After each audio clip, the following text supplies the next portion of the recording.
To meet our royalty, you have to accept our gifts to you and thank us, regardless of what you think of the gift. Are you ready? Choose. Okay. Ooh. Oh, thank you. Enjoy. Choose.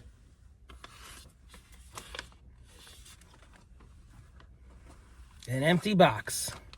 Okay, thank you. Choose. A hand? Oh! What? Ooh. Choose. God, I hope I don't get slapped. Ooh. Thank you. Choose. Ooh, am I gonna get kissed? Thank you. Choose. Oh. Oh. Oh, a cat. Well, this will be an interesting addition to our journey. Choose.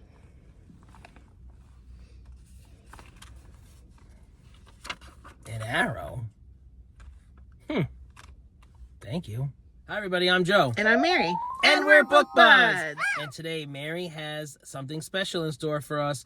The newest book in the Fourth Wing series by Rebecca Yarros, Onyx Storm. Yes. And if you're interested in her non-fantasy romance novels, Mary has read a ton, so she's going to also recommend some of those at the end. Yes. So what'd you think about Onyx Storm? So I love Rebecca Yarros. Onyx Storm, I felt like this was kind of just a filler book, which was a little disappointing. I still love the series. Like, I don't regret reading it, but there wasn't a lot of like forward motion in the book, and I just wanted a little bit more, you know? Like, I feel like this is going to be 5 books. I feel like if it had been a little tighter and been fewer books. This is the third one? This is the third one. And just like, you know, I felt like it was like a little bit of a repeat of some of the stuff we did in book 2, so it didn't get a whole lot. But I'm going to go over some stuff, general with like no spoilers for the beginning, and then I'll get into the spoilers at the end, because a lot of what I feel like I just need to process is like the end and some key things that happen along the way. Mm-hmm. Okay. I'm ready. Joe read the first one, and he's not going to continue because he got mad at the romance plot line. I'm not interested. So this is overrated. Yeah, so don't worry that I'm like spoiling it for him. Yeah, no care. No Okay. care in the world. So, I liked the story starts out with, if you've read 1 and 2, this is like a spoiler for 2, guys, okay?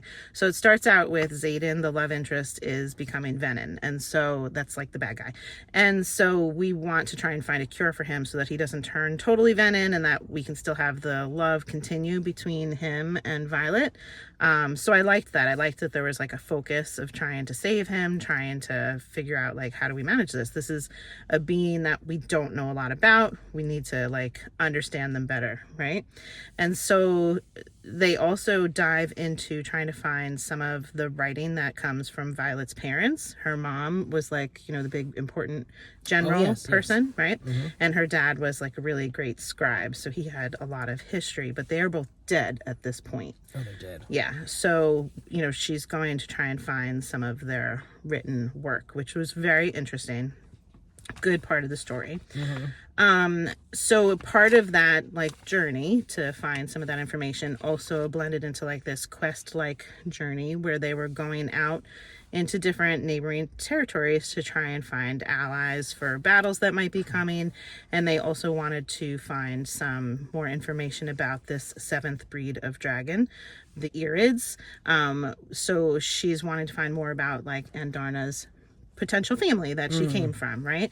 So that was good. That was a good chunk of the book where we're going on these journeys.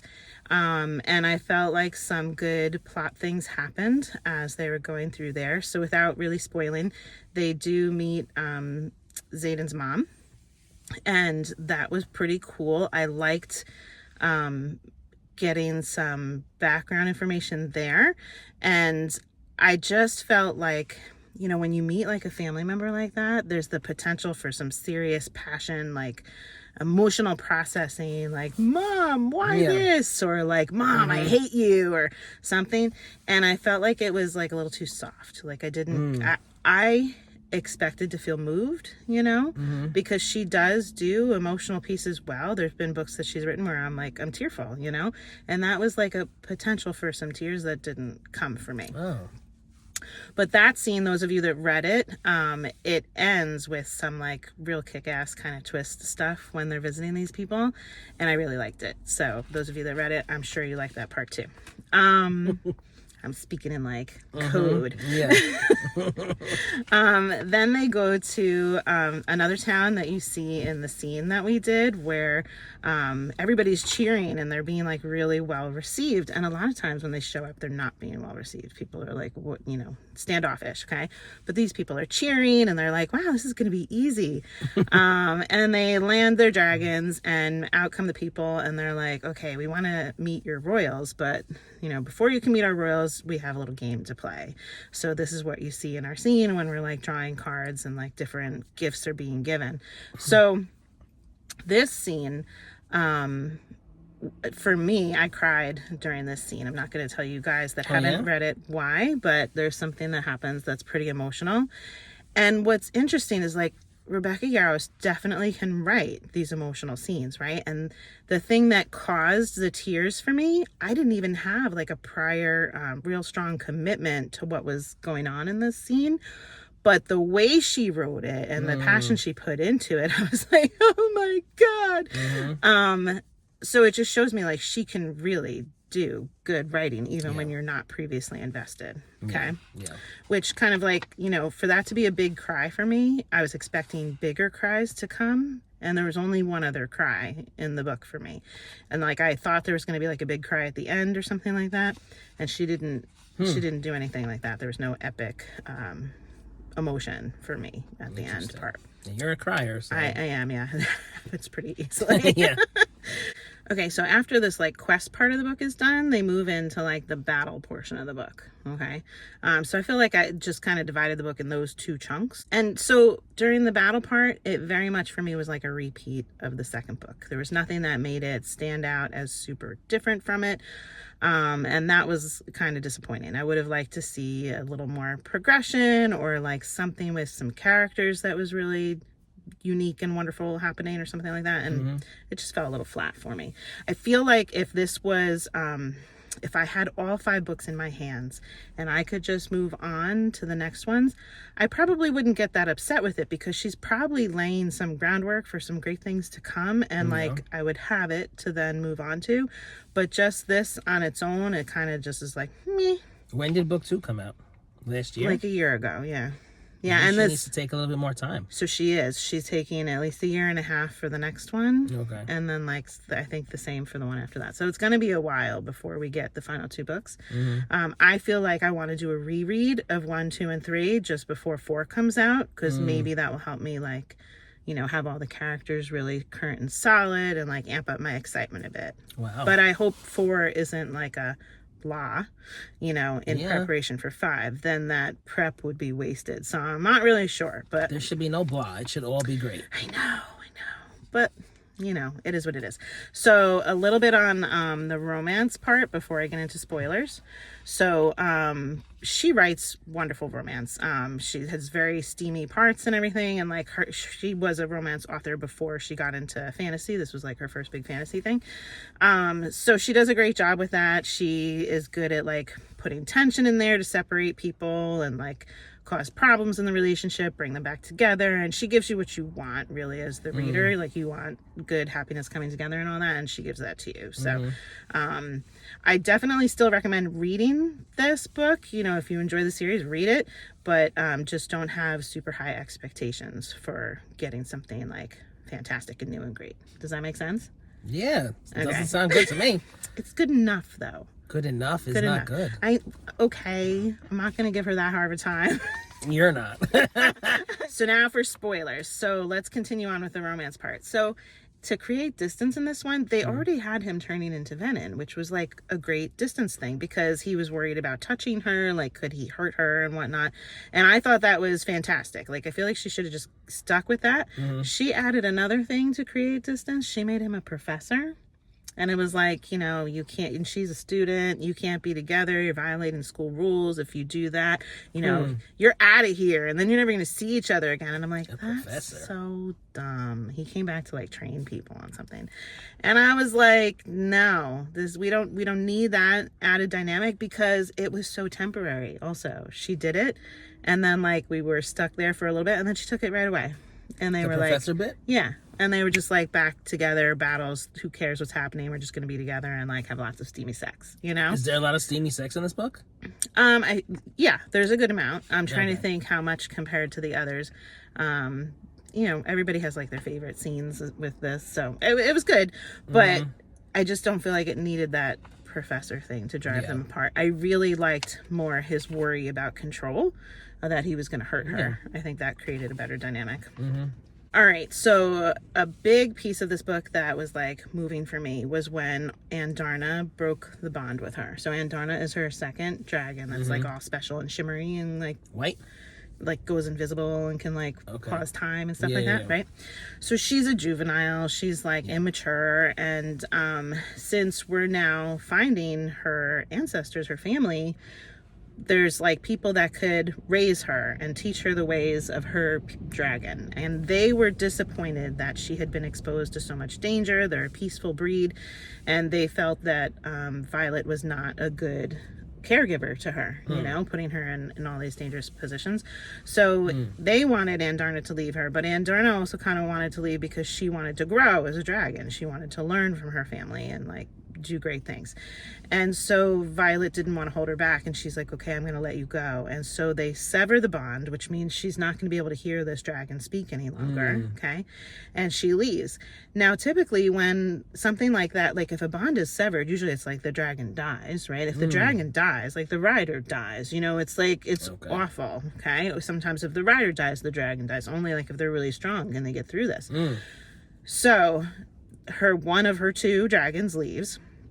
She's devastated. She feels like this void, and she's like almost comatose, like she's in bed and like not responding, and like, you know, it's like just a breakup. Totally bad breakup.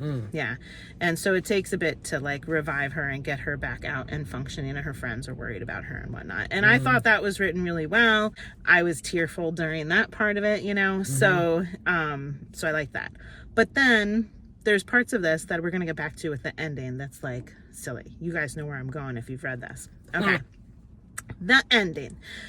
First, I just want to step back because the ending's all about a battle. Okay. And we're like trying to defeat the bad guy. Who's going to die. Exactly. And so this venom that we're battling against, the main one is, you find out, has this affinity with storms and like wielding storms, controlling storms and whatnot, which is what her mom, Violet's mom, could do. So it's like the signet that her mom had. So it's kind of strange for her to be battling this, right?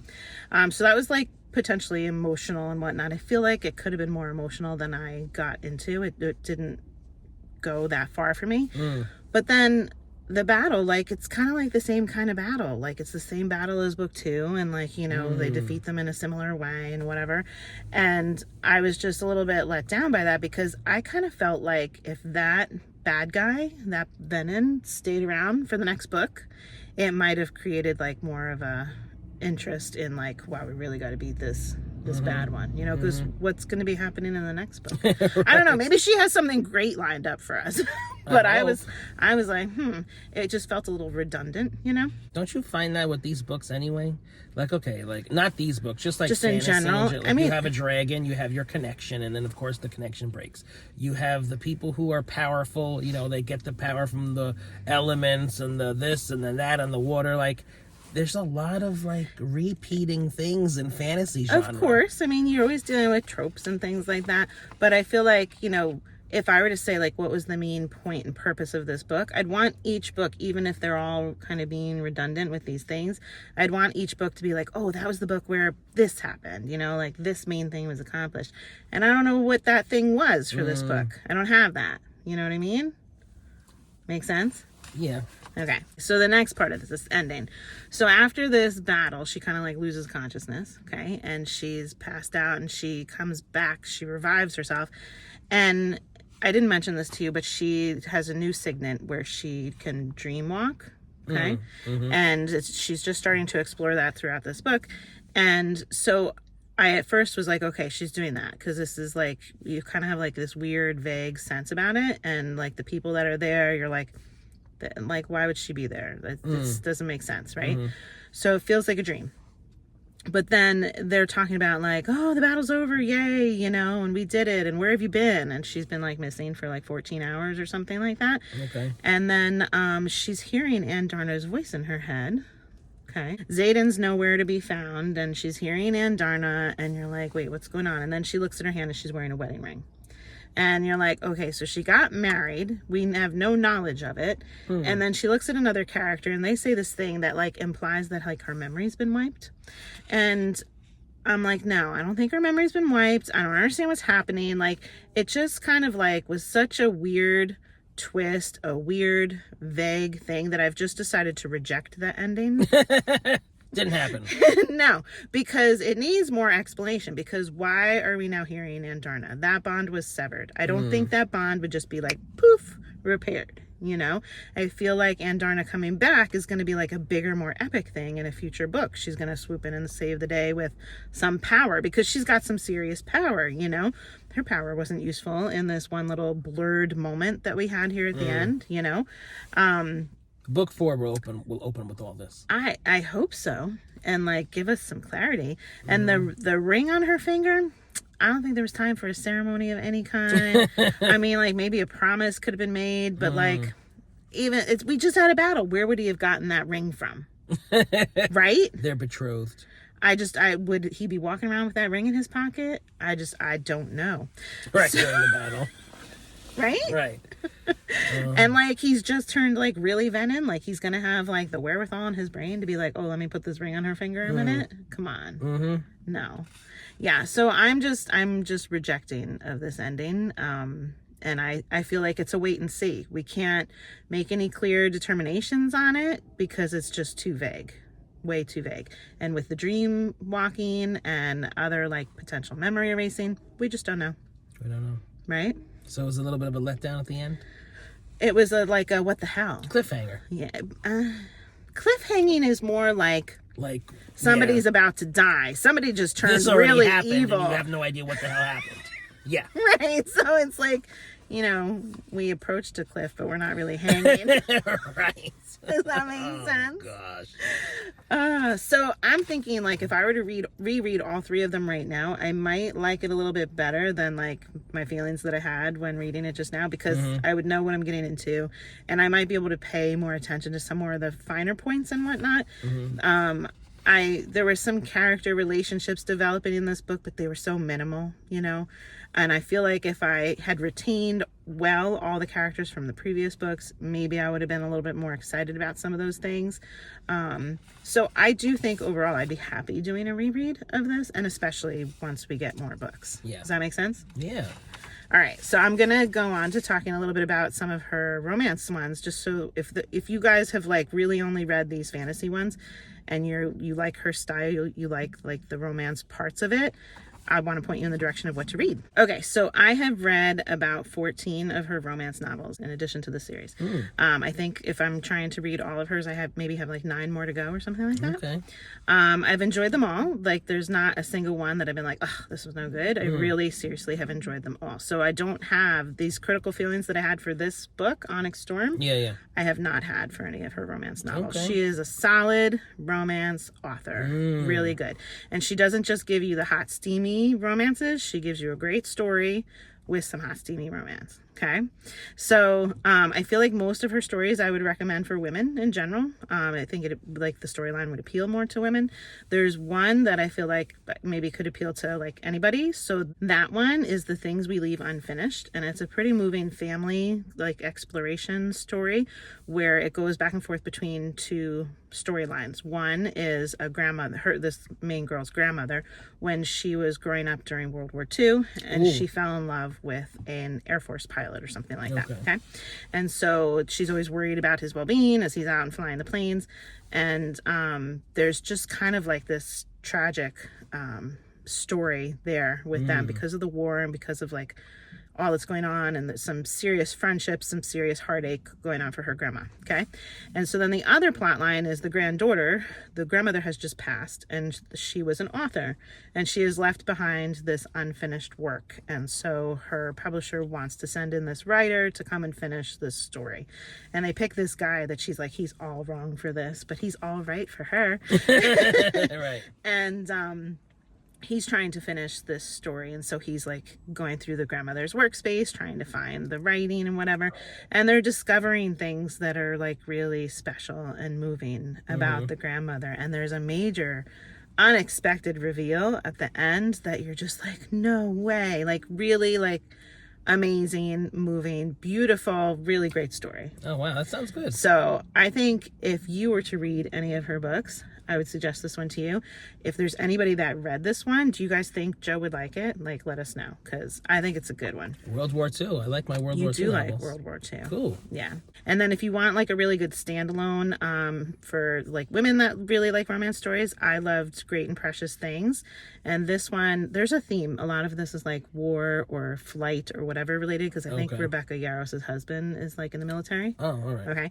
So Great and Precious Things, this guy comes back from the war, and he had been away with his younger brother, and his younger brother did not come back. Okay. So he feels responsible for that loss, and his father tells him that he's responsible for that loss and treats him terribly. And his father's going through dementia.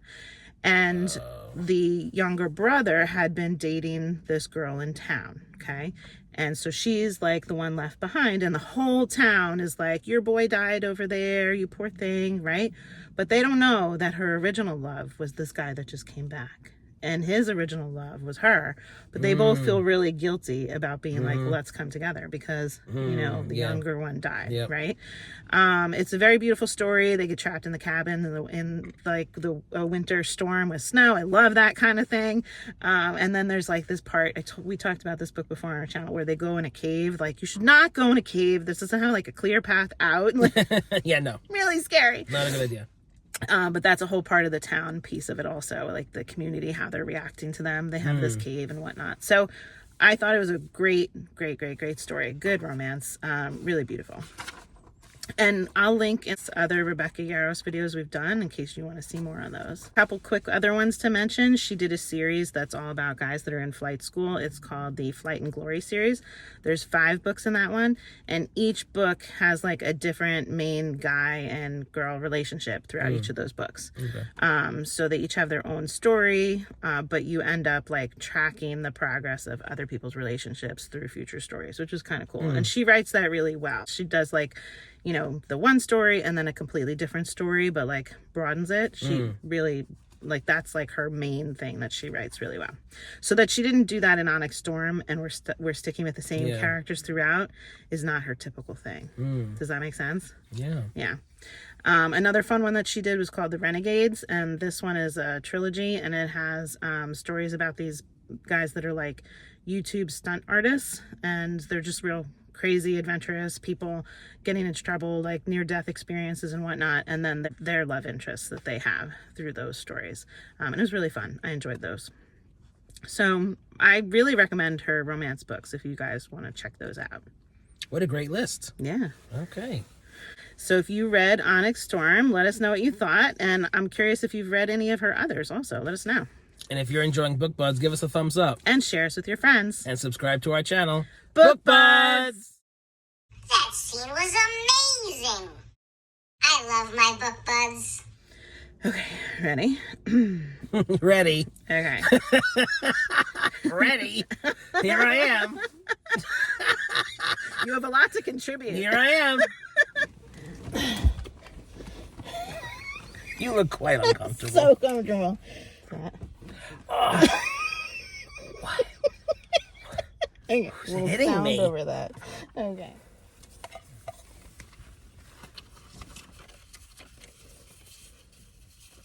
And then you're gonna draw. Let's give you the necklace.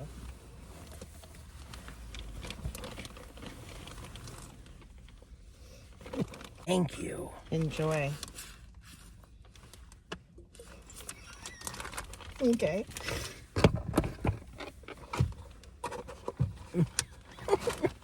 That's fine. Look at the fucking train wreck. Oh my god. Look like Cinderella's stepsister. God. This is like most wigs in any video ever. Yes, definitely a record. Oh my god. Okay, I think that's it. Do you see what we do for book buds, people? I mean, really. It's a lot of work. All these fucking props.